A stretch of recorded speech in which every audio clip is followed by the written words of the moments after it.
hungry mouths. For these children, time is running out.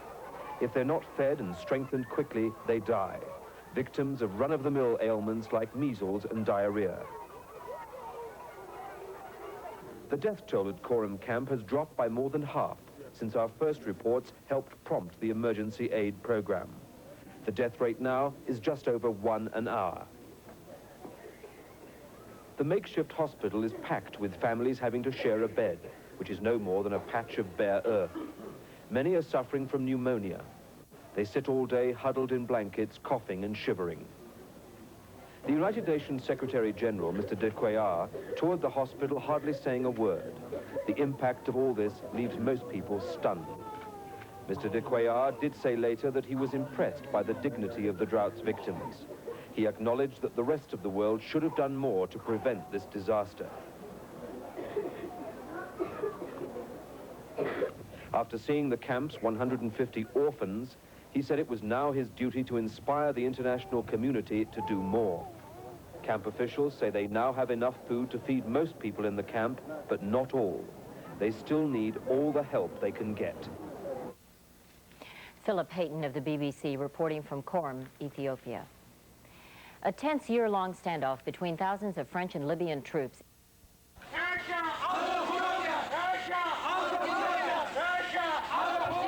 About 200 Ethiopians from the Bay Area marched from Union Square to the Soviet consulate. In their native language, they made a plea for help for the 8 million Ethiopians who face starvation.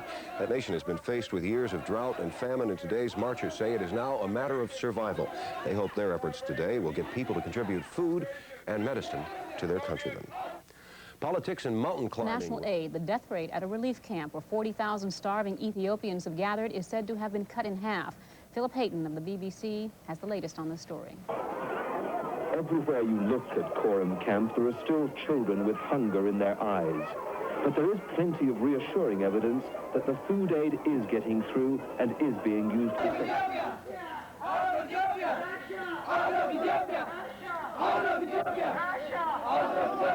Standing across the street from the Russian consulate, the demonstrators chanted, "Russia out of Ethiopia." They also chanted loudly, "Send food, not arms, save the children and feed the people." The only activity coming from the consulate was a figure peering out of a window. Police stood outside, but the demonstration was peaceful.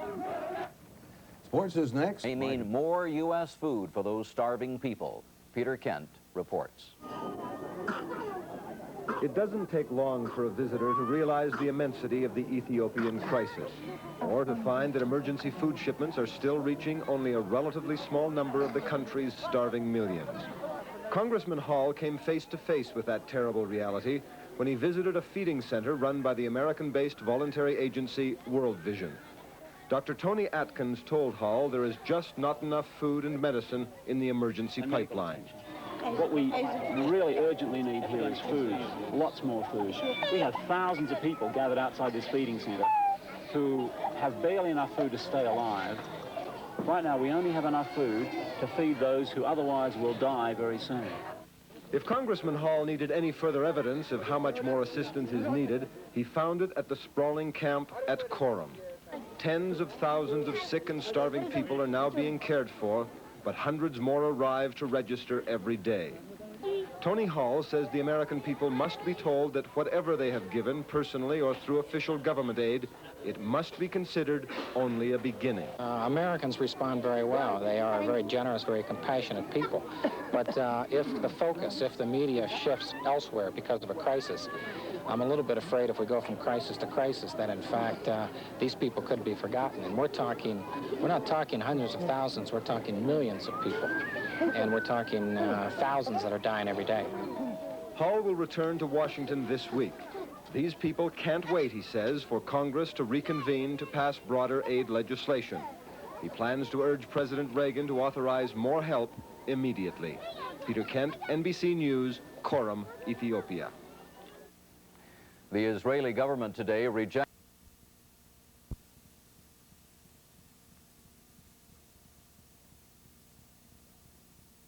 Passing 3.5 miles a year, swallowing up soil that once produced life-giving food.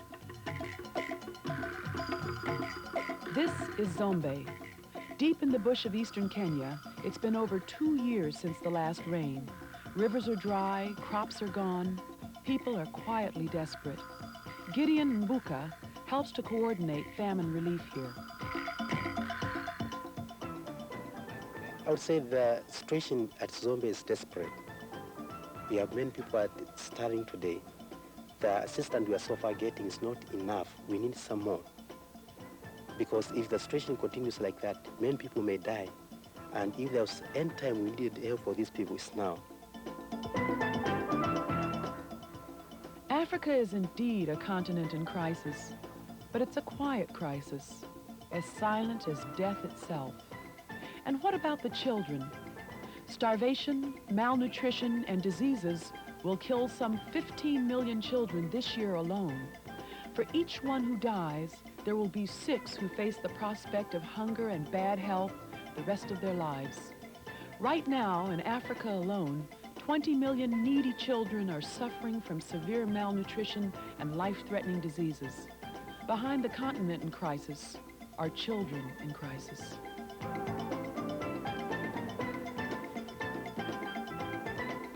And what are the people of Africa doing in the face of all this devastation? Some are still trying to make peace with the land. They plant crops, but many burn from the desert sun before they can be harvested. Others move on from their homelands and come to the cities, hoping to leave death at the desert's edge and find a new way of life. There are very many needs here in Nairobi. Most people think that if they come to Nairobi because of its industrial nature, they'll be able to get jobs. And so we have people literally pouring in, looking for jobs. We have thousands of young people and some not so young who cannot find a job. And that's a major problem. And it does not appear as if this problem is going to be solved soon.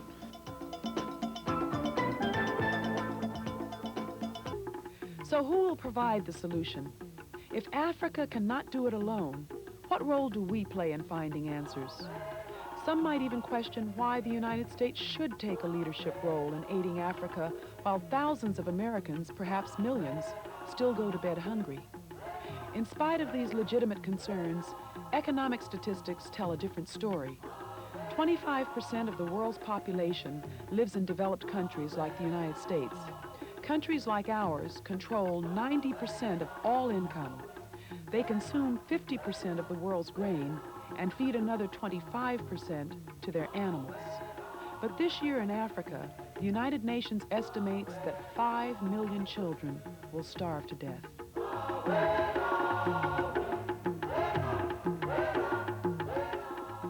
Is there hope?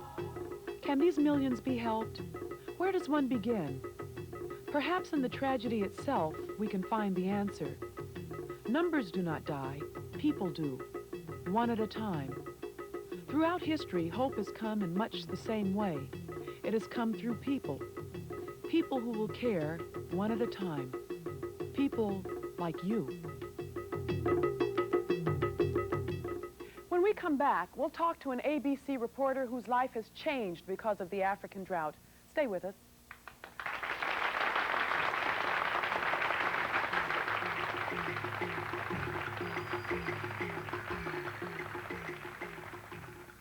Whether you're repairing and repainting a classic Z or a Chevy sedan, you want the job done right and at the right price. That means Miracle Auto Painting. Miracle does expert body repair. Miracle does partial paint and body work on fender benders and can work side by side with your insurance adjuster to save you paperwork. So for the right job at the right price, the right people to see are at Miracle Auto Painting. Quality you can count on. Miracle Auto Painting, the right stuff for your car. Longest distance between 2 Northern California Honda dealers is 113 miles, easily driven in a Civic CRX on less than 2 gallons of gas. The most comfortable distance around all 25 Bay Area Honda dealers is an effortless ride in the Honda Accord.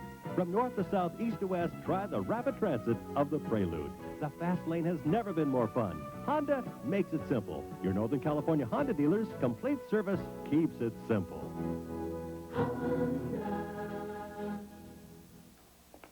At the Pentagon, even the Joint Chiefs have a chief.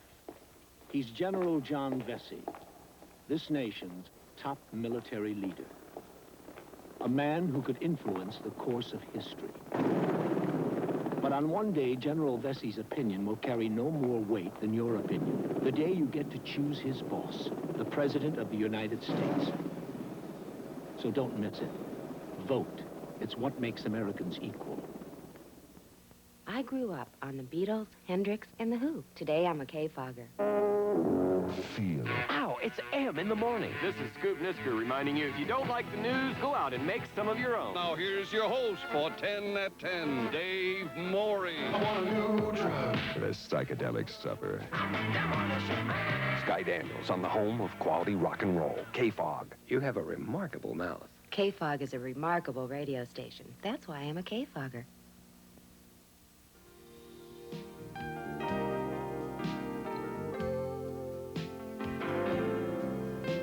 Larry Carroll is a veteran news reporter at KABC-TV in Los Angeles. Over the years, he's seen and reported on hundreds of human tragedies. But as you'll see from our next videotape, when he went to Africa on the Barak fact-finding mission, he wasn't prepared for what he found there. Yes, it's about a drought and a famine that is affecting 150 million people. But it was an experience so energizing that they gave it a name, Love Returns. Love returns. All around the bare parched ground is cracked and burned, and it scarcely looks the place God took me from away, a slave. The need that we had gone to discover with our own eyes would not be hard to find. A 90-minute drive northwest of Nairobi puts you at the edge of a vast valley, a broad, arid channel in the earth that stretches nearly from Israel to Mozambique. It is the historic territory of the mighty Maasai people. That valley, the Rift Valley, has given life to the Maasai for untold generations. It is the place where now they may die.